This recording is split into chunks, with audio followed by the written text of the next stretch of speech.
Have you guys noticed that every time you open your banking app, it feels like your money disappears faster than it used to? You hear things on the news like inflation is down, and yet your rent and your groceries and insurance bills don't seem to have gotten the memo. And let's say you're only 25 years old and you're just starting off your career, or at least you're a few years in. That disconnect feels almost insulting. It feels like someone is telling you that things are better while your reality says the opposite. So guys, what's actually going on here? In today's video, I want to break this down in a way that actually makes sense and gives you some clarity instead of confusion. First, we need to understand what people mean when they say inflation is lower. When economists say that inflation is cooling, they are talking about the rate of increase in prices, not the prices themselves going down. It does not mean prices are returning to what they were in 2019. It just means that they are rising more slowly than they were during the peak in 2022. I want you to think of it like driving a car 80 miles an hour and then slowing down to 40. You are still moving forward, it's just not as fast. That distinction right there is the reason why it feels so frustrating to many of us. Back in 2022, inflation in the US hit levels that we had not seen in decades, peaking above 9% year over year. Since then, it has come down significantly, hovering closer to about 3% in range in recent months. Now, that sounds like great news on paper, but here's the key. Prices jumped massively during that high inflation period, and they never actually reset. If prices went up 15 to 20% over 2 years, they do not just magically drop just because inflation falls. So when you hear inflation is down, what it really means is that prices are still rising, it's just at a slower pace than before. Another reason this feels so intense is because wages did not keep up evenly either. When you were entering the workforce around 2020 or even 2021, salaries for many entry-level jobs did rise, but your cost of living rose faster in key areas like housing and food. That gap between income and expense growth is what creates financial stress. Economists call this purchasing power, which basically means what your paycheck can actually buy. For most 25-year-olds, let's say, that purchasing power still feels pretty squeezed. And on this topic, let's talk about rent, because for most of you, that is your biggest monthly expense. Rent makes up a huge portion of inflation calculations, and it's surged dramatically over the past few years. Over the pandemic and the post-pandemic period, demand for housing spiked while supply stayed tight. Even though rent increases have slowed compared to the peak, the baseline is now much higher. And because leases renew annually, many people are still locking in those higher prices. So even if rent inflation is technically cooling, your actual rent is probably still way above what it used to be. And then now you layer on your interest rates. Home prices climbed rapidly during 2020 and 2021, and then mortgage rates shot up as the Federal Reserve raised rates aggressively to fight inflation. And then to fight inflation, the Feds pushed interest rates to the highest levels it's seen in over 2 decades.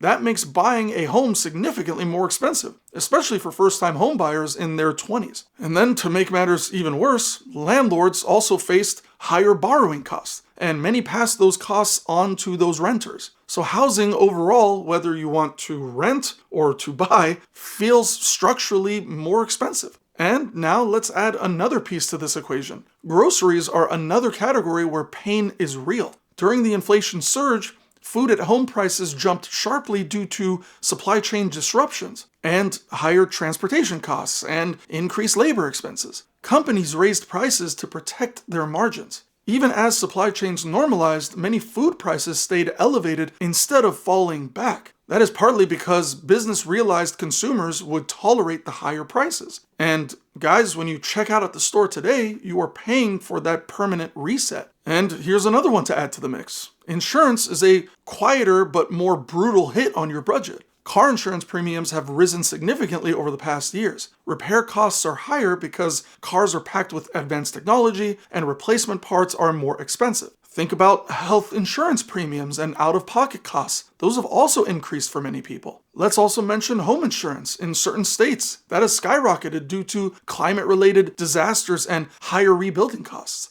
Those increases do not always get as much media attention, but they do hit your monthly cash flow pretty hard. And then another piece of the puzzle is interest on debt. If you have student loans or credit card balances, or a car loan, higher interest rates, of course, they matter. If you are carrying credit card debt, the average interest rates are now at record highs. That means that more of your payment goes towards the interest instead of the principal. Businesses are also facing higher financial costs, and they often pass that along to the consumers, which is us. That cost pressure shows up every single day in prices. And again, to make matters worse, wages have grown in nominal terms over the last couple of years. The good news is that pay increases have started to outpace inflation again in many sectors, but the frustrating part is that this improvement takes time to rebuild lost purchasing power. So if your rent jumped up 20% over the last 2 years and your salary only rose 10%, then you're still behind.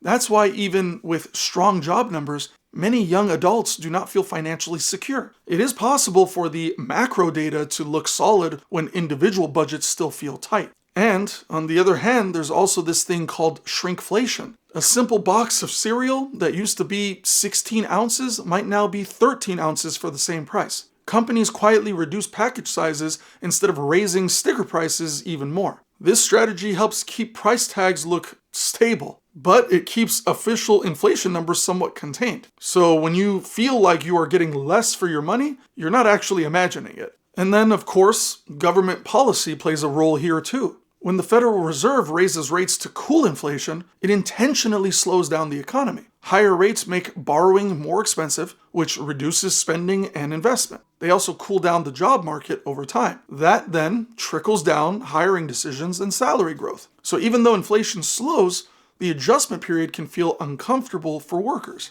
And I'd like to also mention that global factors still play a big part in 2026. Ongoing geopolitical tensions, trade disputes, and regional conflicts affect supply chains and energy prices. Energy markets are especially sensitive to global instability. Climate-related disruptions continue to impact agriculture and insurance markets. Even if domestic inflation cools, global shocks can keep certain prices elevated. We live in a deeply interconnected economy, and that connection has consequences. So, I ask you, what can you actually do with this information? Well, first, understand that you're not crazy for feeling squeezed. Second, pay close attention to your biggest fixed expenses, especially housing, transportation, and insurance. Third, negotiate where you can, whether that is asking for a raise, shopping around for insurance, or refinancing debt if rates drop. Fourth, be strategic about lifestyle inflation as your income grows. And finally, build an emergency fund that protects you from these unexpected spikes. Guys,